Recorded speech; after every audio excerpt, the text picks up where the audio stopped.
कांग्रेस के साथ जितने सहयोगी हैं, आम आदमी पार्टी पंजाब में सरकार चला रही है, लेकिन कांग्रेस और आम आदमी पार्टी दोनों अलग अलग लड़ रही है।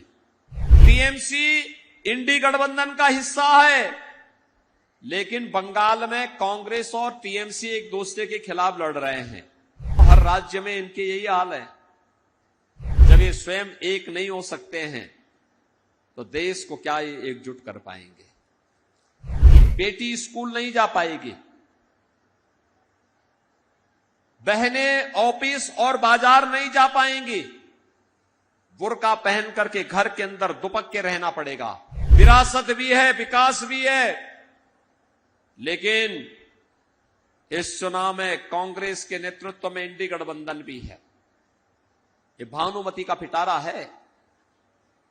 जितने दल हैं उतने ही खेमे हैं। कांग्रेस के साथ जितने सहयोगी हैं, आम आदमी पार्टी पंजाब में सरकार चला रही है, लेकिन कांग्रेस और आम आदमी पार्टी दोनों अलग अलग लड़ रही है। टीएमसी इंडी गठबंधन का हिस्सा है, लेकिन बंगाल में कांग्रेस और टीएमसी एक दूसरे के खिलाफ लड़ रहे हैं। बहनों और भाइयों, हर राज्य में इनके यही हाल है। एक केवल इनका मुखौटा है गठबंधन। सच्चाई तो इनकी ये है, जब ये स्वयं एक नहीं हो सकते हैं तो देश को क्या ये एकजुट कर पाएंगे?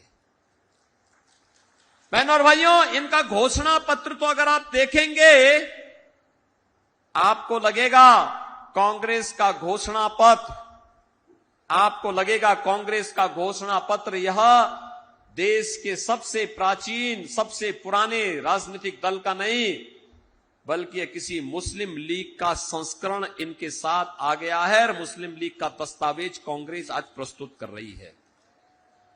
कांग्रेस कहती है सत्ता में आएंगे तो पर्सनल लॉ लागू करेंगे। पर्सनल लॉ लागू करने का मतलब जानते हैं आप? पर्सनल लॉ लागू करने का मतलब, पर्सनल लॉ लागू करने का मतलब तालिबानी शासन। बेटी स्कूल नहीं जा पाएगी, बहनें ऑफिस और बाजार नहीं जा पाएंगी, बुर्का पहन करके घर के अंदर दुपक के रहना पड़ेगा। कांग्रेस के मित्रों को मैं सलाह देना चाहता हूं और उनको इस बात के लिए भी उनको चेतावनी भी देना चाहता हूं। भारत बाबा साहब भीमराव अंबेडकर के द्वारा बनाए गए संविधान से चलेगा। भारत किसी शरिया कानून से और किसी पर्सनल कानून से भारत नहीं चलेगा। यह भारतीय जनता पार्टी की घोषणा है। कांग्रेस कहती है सत्ता में आएंगे तो अनुसूचित जाति, जनजाति और पिछड़ी जाति के आरक्षण का अधिकार मुसलमानों को बांटेंगे। इन्होंने किया, याद करिए, कर्नाटक में कांग्रेस की सरकार है, इसने ओबीसी का आरक्षण वहां पर मुसलमानों को बांट दिया। आंध्र प्रदेश में कांग्रेस की जब सरकार थी, इसने ओबीसी का आरक्षण मुसलमानों को दे दिया। कांग्रेस की जब यूपीए की सरकार थी, तो यूपीए की सरकार में भी जस्टिस रंगनाथ मिश्रा की कमेटी इन्होंने इसलिए बनाई थी जिससे ओबीसी के आरक्षण को मुसलमानों को दे सकें। जस्टिस सच्चर कमेटी इन्होंने इसलिए बनाई थी जिससे अनुसूचित जाति और जनजाति के आरक्षण को मुसलमानों को दिया जा सके। वो तो भारतीय जनता पार्टी ने विरोध किया था। अनुराग सिंह ठाकुर जी उस समय सांसद थे। हम लोगों ने संसद में पुरजोर विरोध किया था कांग्रेस का। हम लोगों ने कहा था कि हम कांग्रेस की मंशा को सफल नहीं होने देंगे। और बहनों और भाइयों, आज अपनी घोषणा पत्र में फिर वे कहते हैं, फिर वे इसी बात को कहते हैं।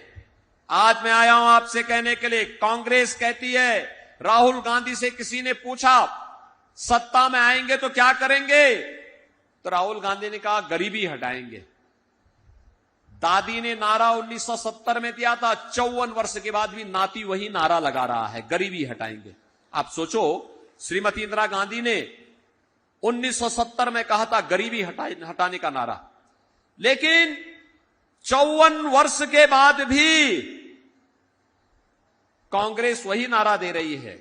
जब पत्रकार ने पूछा कैसे हटाएंगे, कहा एक झटके में हटा देंगे। कहा एक झटके में का मतलब कहा सभी भारतीयों की प्रॉपर्टी का सर्वे कराएंगे, एक्सरे कराएंगे। एक्सरे करा करके सर्वे होगा और फिर उनके बाप दादों ने, ग्रैंडफादर, फादर, मदर ने जो संपत्ति बनाई है, उस संपत्ति पर विरासत टैक्स लगाएंगे। विरासत टैक्स का मतलब आधी प्रॉपर्टी ये लोग आपसे ले लेंगे और आधी प्रॉपर्टी लेकर के पाकिस्तान, बांग्लादेश और अफगानिस्तान से आए हुए घुसपैठियों में उसको बांटने का काम करेंगे। क्या आप इसको स्वीकार करेंगे? क्या हमीरपुर इसको स्वीकार करेगा? क्या? अरे खून पसीना आपके पूर्वजों का, और डकैती डालने के लिए कांग्रेसी कहां से आ जाएंगे? क्या आप इनको डकैती डालने की छूट देंगे? क्या बहन और भाइयों, कांग्रेस का यह विरासत टैक्स औरंगजेब का जजिया कर है। और मैंने इसीलिए कहा ना, इनका घोषणा पत्र में मुस्लिम लीग आ गई है, क्योंकि औरंगजेब की आत्मा इनके अंदर घुस गई है। अब ये कह रहे हैं कि हम जजिया कर लगाएंगे, विरासत टैक्स के नाम पर जजिया कर लगाएंगे। औरंगजेब बहन और भाइयों मुगल काल का सबसे क्रूर बादशाह माना जाता है। काशी में काशी विश्वनाथ मंदिर इसी दुष्ट ने तोड़ा था। मथुरा में भगवान कृष्ण की जन्मभूमि पर मंदिर इसी दुष्ट ने तोड़ा था। कोई मुसलमान भी अपने पुत्र का नाम औरंगजेब नहीं रखता है, क्योंकि औरंगजेब ने पहले अपने भाई की हत्या की, फिर अपने बाप को जेल के अंदर बंद कर दिया था। और उसका बाप शाहजहां के बारे में अगर पढ़ना है, पटना की खुदा बख्त लाइब्रेरी में जाकर के पढ़िए। शाहजहां कहता है कि दुष्ट कमबख्त औरंगजेब, तुझ जैसा पुत्र किसी को पैदा न हो। तूने जीते जी एक एक बूंद पानी के लिए मुझे तरसाया है। अरे तुझसे अच्छे तो ये हिंदू हैं जो जीते जी अपने बड़े बुजुर्गों का सम्मान करते हैं और मरने के बाद श्राद्ध और तर्पण करके अपने पितरों को जल देने का काम करते हैं। बहन और भाइयों, ये औरंगजेब की आत्मा, जिसने जजिया कर लगाया था हिंदुओं पर, जजिया कर कहता था हिंदुओं को, या जजिया कर दो नहीं तो मुसलमान बनो।